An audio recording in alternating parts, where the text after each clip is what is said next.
ശ്രീ ഇപ്പോൾ എന്നോടൊപ്പം മാധ്യമപ്രവർത്തകനായ ഷാജി ചേരുന്നുണ്ട്. ശ്രീ ഷാജി, ഇങ്ങനെ ഒരു സാമൂഹ്യ മാധ്യമങ്ങളിൽ ഈ വിഷയം ആദ്യം ചർച്ചയാക്കുന്നത് ശ്രീ ഷാജിയാണ്.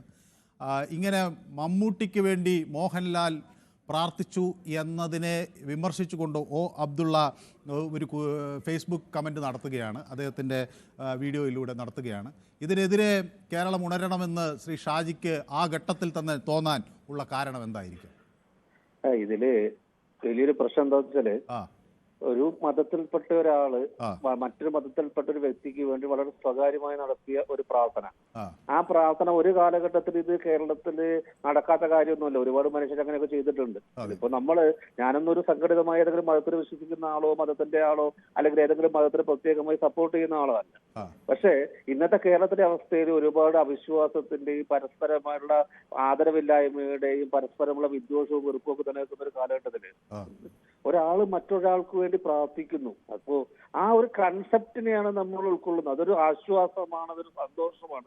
വെറുപ്പിന്റെയും വിദ്വേഷത്തിന്റെ ഒരു കാലഘട്ടത്തിൽ അയാൾക്കൊപ്പം നമ്മൾ നിൽക്കുന്നു എന്ന് നമ്മൾ സ്വയം നമ്മളോടും നമ്മൾ അതിലൊരു മാറുമെന്നൊരു ആശ്വാസം കണ്ടെത്തുകയൊക്കെ ചെയ്യാണ്. അതെ, തീർച്ചയായിട്ടും നമ്മൾ അങ്ങനെ ഒരു ആശ്വാസം കിട്ടുന്ന സമയത്ത് വളരെ പ്രതിലോമപരമായ ഒരു പ്രസ്താവന നമ്മൾ കാണുന്നു. ഇങ്ങനെ ഒരാൾ അന്യമതത്തിൽപ്പെട്ട ഒരാൾക്ക് വേണ്ടിയിട്ട് പ്രാർത്ഥിക്കാൻ പാടില്ല.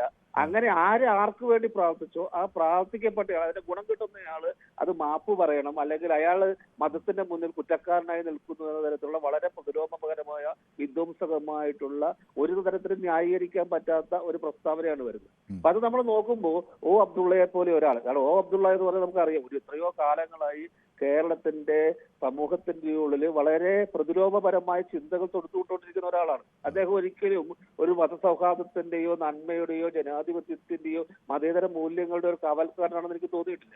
പിന്നെ മറ്റൊരു കാര്യം കൂടെയുണ്ട്, ഇതൊരു വല്ലാത്തൊരു കാലഘട്ടമാണ്. നമ്മൾ നേരത്തെ പറഞ്ഞതുപോലെ മുസ്ലിങ്ങൾ ഒരുപാട് അപരവൽക്കരണത്തിന് വിധേയരാകപ്പെടുന്നു. മുസ്ലിങ്ങൾക്കെതിരായി ആസൂത്രിതമായ ഗൂഢാലോചനകൾ വരുന്നു. മുസ്ലിങ്ങളുടെ അവസരങ്ങൾ തട്ടിത്തെറിപ്പിക്കുന്ന ശ്രമങ്ങൾ നടക്കുന്നു. മുസ്ലിങ്ങൾക്കെതിരായി സംഘടിത നീക്കങ്ങൾ നടക്കുന്നു. അങ്ങനെ സാധാരണക്കാരായ മതേതരരായിട്ടുള്ള ബഹുഭൂരിപക്ഷം വരുന്ന മുസ്ലിങ്ങൾക്ക് ദോഷം വരുത്തുന്ന, അല്ലെങ്കിൽ ഇസ്ലാമോഫോബിയക്ക് BJP ഒക്കെ പറയുന്ന ഇസ്ലാമോഫോബിയെ കുറച്ചുകൂടി ശക്തമായി കൊണ്ടുവരാൻ ശ്രമിക്കുന്ന അത്തരക്കാർക്ക് ഇന്ധനം നൽകുന്ന ഒരു പ്രസ്താവനയായിരുന്നു ഈ അബ്ദുള്ള നടത്തിയിട്ടുള്ളത്. അപ്പൊ അബ്ദുള്ളയെ പോലുള്ള ആളുകൾ വാസ്തവത്തിൽ സഹായിക്കുന്നത് അല്ലെങ്കിൽ വാസ്തവത്തിൽ ഉയർത്തിപ്പിടിക്കാൻ ശ്രമിക്കുന്നത് ഒരു മുസ്ലിം സ്വത്വത്തെ അല്ല, മറിച്ച് മുസ്ലിങ്ങൾക്കെതിരായ ശത്രുക്കളുടെ പ്രചാരണങ്ങൾക്ക് ഒന്നുകൂടി ഉറപ്പ് കൊടുക്കുകയാണ്. പലപ്പോഴും RSSന്റെയും BJPയുടെയും ഒക്കെ പ്രചാരണ പ്രവർത്തനങ്ങൾ ശരിയാണ് എന്ന് നിഷ്പക്ഷരായ മനുഷ്യരെ കൊണ്ട് തോന്നിപ്പിക്കുകയും അങ്ങനെ ഒരുപാട് ആളുകൾ മുസ്ലിം വിരോധം കുത്തിവെക്കുകയും ചെയ്യുന്ന തരത്തിലുള്ള കാര്യങ്ങൾക്ക് ഒരു സാധൂകരണം നൽകുന്ന രീതിയിലാണ് ഈ അബ്ദുള്ള പറയുന്നത്. അപ്പൊ ഇത്തരത്തിലുള്ള അബ്ദുള്ളയെ പോലുള്ള ആളുകളുടെ ഈ പ്രസ്താവനകളെ സമൂഹം ഒന്നടങ്കം, പ്രത്യേകിച്ച് മുസ്ലിം സമൂഹം തള്ളിപ്പറയണം. കാരണം ഇത്തരക്കാരല്ല ഇസ്ലാമെന്നും ഈ ഷാജി അത് തള്ളിപ്പറയുന്നതിന് പകരം ഇപ്പൊ കഴിഞ്ഞ ദിവസം നാസർ ഫൈസി കൂടത്തായി പറഞ്ഞത് അതിനെ ചുവട് പിടിച്ചുകൊണ്ടാണ്, അങ്ങനെ ചെയ്തിട്ടുണ്ടെങ്കിൽ അത് മതപരമായ തെറ്റാണ്, മാപ്പ് പറയുക തന്നെ വേണം, അറിവോടെയാണെങ്കിൽ, അറിവില്ലെങ്കിൽ കുഴപ്പമില്ല, അറിവോടെയാണെങ്കിൽ തൗബ ചെയ്യണം എന്ന് നാസർ ഫൈസി കൂടത്തായും കൂടെ അതിനോടൊപ്പം ചേർന്ന് നിൽക്കുകയാണ്. അബ്ദുള്ളയും നാസർ ഫൈസി കൂടത്തായും പറയുന്നതാണ് കേരളത്തിലെ മുസ്ലിങ്ങളുടെ ശബ്ദമെന്നും നമുക്കാർക്കും പറയാൻ പറ്റില്ല. കാരണം മുസ്ലിം സമൂഹത്തിൽ നിന്ന് ഒരുപാട് സ്വതന്ത്രമായിട്ടുള്ള കൃത്യമായ നിലപാടുകൾ വന്നുകൊണ്ടിരിക്കുന്ന ഒരു കാലഘട്ടത്തിൽ മുസ്ലിം സമുദായത്തിലുള്ള ബഹുഭൂരിപക്ഷം വരുന്ന പ്രസ്ഥാനങ്ങൾ പോലും ഈ വ്യക്തികൾക്കെതിരാണ്. പല മുസ്ലിം സംഘടനകളും പറഞ്ഞിട്ടുള്ളത് അബ്ദുള്ള ആയാലും നാസർ ഫൈസി ആയാലും അവരുടെ ഒന്നും ആളല്ലെന്നാണ്. ഈ ഒറ്റപ്പെട്ട ശബ്ദങ്ങളെ, ഒറ്റപ്പെട്ട പ്രതിരോധകരമായ ഒരുപാട് കാലം പിന്നോട്ട് ഈ സമൂഹത്തിനെ കൊണ്ടുപോകുന്ന ആളുകളുടെ ശബ്ദമാണ് മുസ്ലിങ്ങളുടെ ശബ്ദം എന്ന് പറയുന്നത് വലിയ അപകടം ചെയ്യും. ഇത്തരക്കാരെ അടുപ്പിക്കാതിരിക്കുക, പ്രത്യേകിച്ച് ഈ നാസർ ഫൈസി മാത്രമല്ല ഒരുപാട് കാര്യങ്ങളിൽ അയാൾ കഴിഞ്ഞ കുറെ കാലങ്ങളായിട്ട് ഈ സംഭവം നമുക്ക് കേട്ടാൽ ജാള്യത തോന്നുന്ന പ്രസ്താവനകൾ ഇറക്കിക്കൊണ്ടിരിക്കുന്ന ആൾക്കാരാണ്. അപ്പൊ ഇങ്ങനെയുള്ള ആളുകൾക്ക് ഇടം കൊടുക്കുക, മാധ്യമ സ്പേസ് പോലും കൊടുക്കാൻ പാടില്ല. കാരണം അബ്ദുള്ളക്ക് നാസർ ഫൈസിക്കൊക്കെ ശബ്ദമുണ്ടാക്കി കൊടുക്കുക എന്ന് പറയുന്നത് തന്നെ വലിയൊരു പാതകമാണ് കേരളത്തിലെ മുസ്ലിം സമൂഹത്തോട് നമ്മൾ ചെയ്യുന്നത്.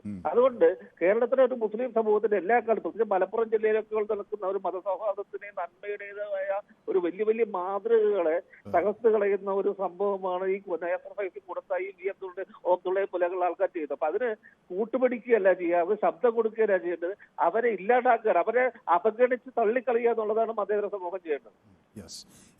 വ്യക്തമാണ്. ശ്രീ ഷാജി യാത്രയിലാണ്. ഏതായാലും ഈ പ്രതികരണത്തിന് ഞങ്ങൾക്കൊപ്പം ചേർന്നതിൽ വളരെയധികം സന്തോഷം. ഷാജിയാണ് ഇത്തരത്തിൽ ആദ്യമായി ഈ ഒരു വിഷയം വന്നുടനെ തന്നെ ഇത് സമൂഹ മാധ്യമങ്ങളിൽ ഇത് ഒരു ചർച്ചാ വിഷയമാക്കി രംഗത്ത് വരികയും ചെയ്തത്. ധനേഷ്